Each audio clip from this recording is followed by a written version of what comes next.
भोले भंडारी की कृपा ना पाना चाहता हो, अगर आप भी भोलेनाथ का आशीर्वाद चाहते हैं तो सच्चे मन से कमेंट्स में जरूर लिखे हर हर महादेव, जय भोलेनाथ। दोस्तों, भोलेनाथ के लिए एक लाइक तो जरूर बनता है। दोस्तों, हमारे रोजमर्रा के जीवन में कुछ ऐसी बातें होती हैं जो हमें बहुत ही सामान्य सी लगती है। हम उन बातों को एक रूटीन समझकर बस करते ही जाते हैं, लेकिन उनके पीछे का शास्त्र समझने की कोशिश भी नहीं करते। अगर गहराई से देखेंगे तो पाएंगे कि हमारे पूर्वजों ने हम पर जितने भी संस्कार किए हैं या जो भी आदतें हमें दी है, वो सभी हमारे लिए बहुत ही लाभदायक है। नहाना भी हमारे लिए रोजमर्रा का एक बहुत ही जरूरी काम है और नहाने से हमारे शरीर को होने वाले फायदों से हम सभी वाकिफ भी हैं। शास्त्रों के अनुसार भी नहाना एक महत्वपूर्ण और उत्तम कार्य होता है, लेकिन क्या आपको पता है कि नहाने का भी एक सही समय और सही तरीका होता है। हम अक्सर अपनी इच्छा और सुविधा के अनुसार दिन में कभी भी किसी भी समय नहा लेते हैं, लेकिन हमारी आदत बहुत गलत है। इससे फायदा कम और नुकसान ज्यादा होते हैं। हमारे महान शास्त्रों में से एक गरुड़ पुराण में हमारे जीवन की प्रत्येक छोटी बड़ी बात का उल्लेख किया गया है और जीवन मृत्यु तथा स्वर्ग नर्क के साथ ही धर्म, व्यवहारिक ज्ञान, संस्कार, आचरण, व्यवहार इत्यादि के विषय में भी बहुत कुछ बताया गया है। आज हम जानेंगे गरुड़ पुराण के अनुसार नहाने के लिए कौन सा समय उत्तम होता है। सबसे पहले आइए जानते हैं कि स्नान के कितने प्रकार हैं। दोस्तों, शास्त्रों के अनुसार ब्रह्म स्नान, देव स्नान, ऋषि स्नान, मानव स्नान और दानव स्नान ये स्नान के मुख्य प्रकार होते हैं।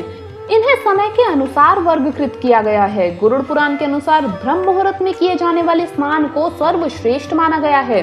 ब्रह्म मुहूर्त यानी कि रात्रि का अंतिम प्रहर और सूर्य उदय के ठीक 1.5-2 घंटे पहले का समय, यानी कि सुबह 4 से 5:30 तक का समय।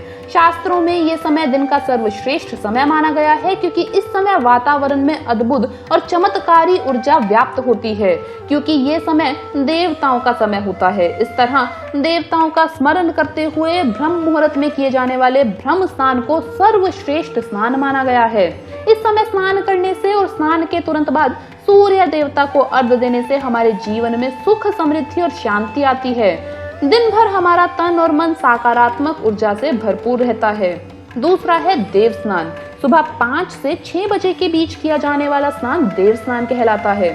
सभी पवित्र नदियों का स्मरण करते हुए किए जाने वाले स्नान को भी श्रेष्ठ माना गया है। इस समय स्नान करने से हमारे शरीर में सकारात्मक ऊर्जा का संचार होता है और सभी प्रकार की नकारात्मकता और बुराई हमारे शरीर से बाहर निकल जाती है।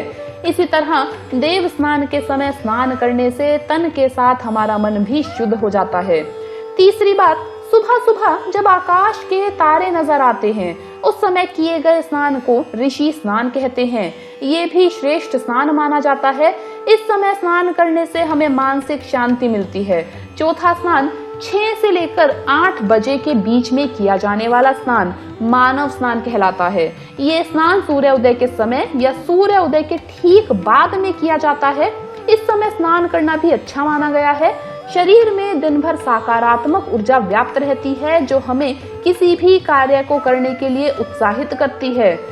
पांचवा स्नान, सुबह 8 बजे के बाद स्नान करना हमारे शास्त्रों में सही समय माना नहीं गया।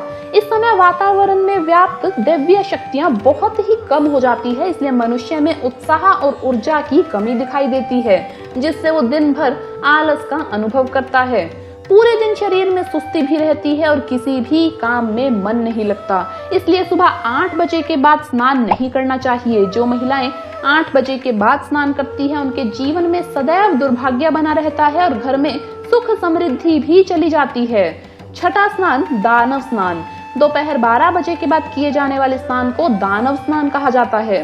सूर्य उदय होने के बाद बहुत समय बाद तक भी जो लोग स्नान नहीं करते, उनके मन में दिन भर क्रोध, रोग, द्वेष, नकारात्मकता, कमजोरी और चिड़चिड़ापन बना रहता है, जिससे उनके काम में मुश्किलें आ सकती है। इसीलिए गरुड़ पुराण में हमें प्रतिदिन ब्रह्म स्नान, देव स्नान या मानव स्नान करने की सलाह दी गई है। प्रतिदिन इस पवित्र समय पर जाकर स्नान करके ईश्वर की पूरी श्रद्धा से आराधना, प्रार्थना और पूजा पाठ करने से तथा सूर्य देवता को अर्घ्य देने से हमारे तन मन के साथ साथ हमारा चित्त भी शुद्ध हो जाता है और पवित्र हो जाता है। हमारी बहुत सी समस्याओं का समाधान हो जाता है।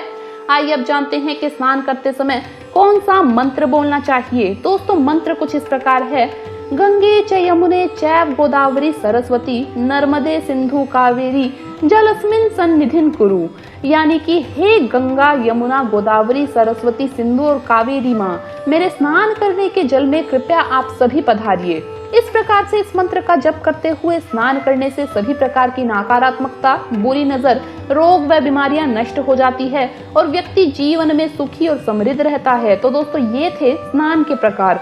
आप रोज कितने बजे स्नान करते हैं हमें कमेंट्स में जरूर बताइए। तो दोस्तों आपको ये वीडियो कैसा लगा हमें कमेंट्स में जरूर बताइए। इस वीडियो को लाइक कीजिए, अपने दोस्तों के साथ शेयर कीजिए और हमें सब्सक्राइब करना ना भूलिएगा। धन्यवाद दोस्तों, आपका दिन शुभ रहे। हर हर महादेव, जय भोलेनाथ।